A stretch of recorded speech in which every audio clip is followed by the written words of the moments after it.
هو احنا نعرف الفرق ما بين الإعلام والإعلان اللي هي بالميم وبالنون. الفرق بين الإعلام والإعلان: الإعلام هو إخبار دون انتظار ردة فعلك، يعني أنا بقول لك خبر وحمشي مش منتظر ردة فعلك. إنما الإعلان إن أنا أقول لك خبر وأنتظر ردة فعلك نحو الخبر ده.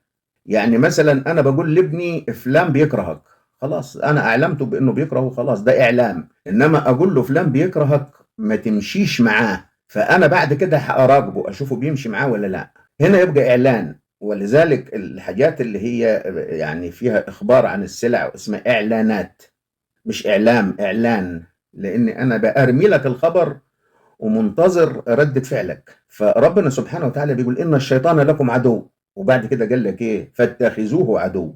يبقى ربنا مستني يشوف ردة الفعل، إحنا هنتخذوه عدو ولا لا. طيب هو الشيطان حد شافه في الأيام اللي إحنا فيها دي؟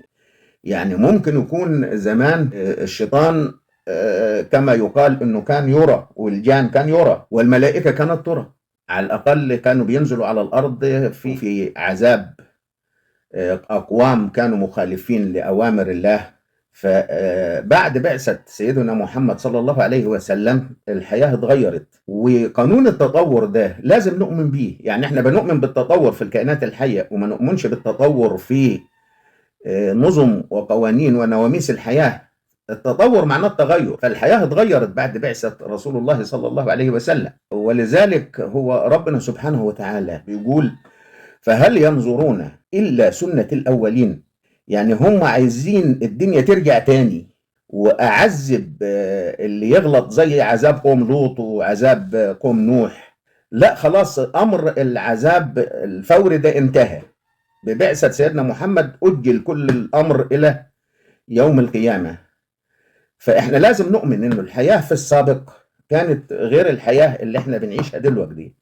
بعد سيدنا محمد هيفضل الحال تقريبا في ثبات إلى يوم القيامة، ولذلك خلاص هو ربنا ارتضى للبشر هذا الدين.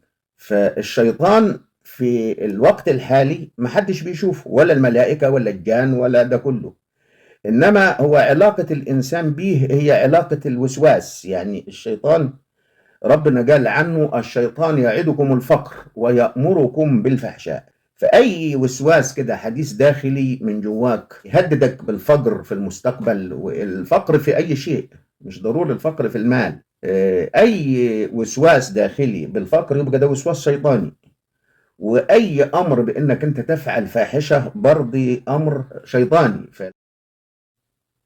صحيح كلامك اللي انت كاتبه ده كلام صحيح، ولكن انا بجد يعني بأفضل خطأ المتحمسين على موقف اللامبالاة من جانب الحكماء والمفكرين. يعني في حالة من اللامبالاة. لو احنا بنخاف مثلا على بعض، طب وانت لو شايف ان انا بتكلم كلام فيه خطورة عليه، طب انت ليه تخليني اوصل لدرجة ان انا اتكلم؟ ما تخليك انت عاجل لحالك. يعني انا كنت في التدريس وطلعت معاش، فمرة طالب في المدرسة. أنا اسمي أستاذ أحمد. أهلا يا أستاذ أحمد. أنا كنت مدرس وفي المدرسة يعني كنت بشوف حاجات. أحكي لحضرتك موضوعين.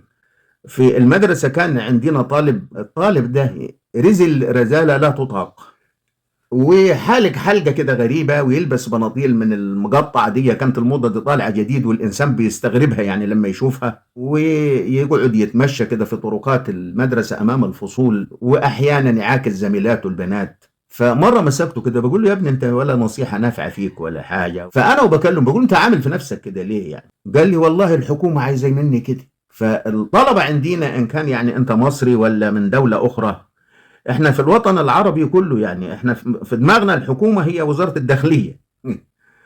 فالحكومة عايزة مني كده. حكومة مين يا عم اللي عايزة منك كده؟ انا هنا الحكومة. قال لي: لا انت مش الحكومة. طيب الحكومة مين اللي عايزة منك كده يعني؟ قال لي: الحكومة عايزة مني كده. فقلت له: يا ابني انا الحكومة وانا مش عايزك كده، ولو جيت بالشكل ده تاني كده هبهدلك. لقيت المدرسين برضه ايه بيحاولوا يعني يهدوا من عصبيتي عليه، وبيقولوا لي: الواد ما اخطأش، الواد فعلا الحكومة عايزاه كده. والله الكلمة دي اخطر يعني شيء في الحياة أخطر من كل المتآمرين علينا إنه الواد يشوف الأساتذة اللي بيعلموه في اتهام متغطي كده، بيتهموا إنه الحكومة هي الراعي الرسمي للفساد، والحقيقة غير كده. إحنا دايما بنحمل الحكومات مصايبنا.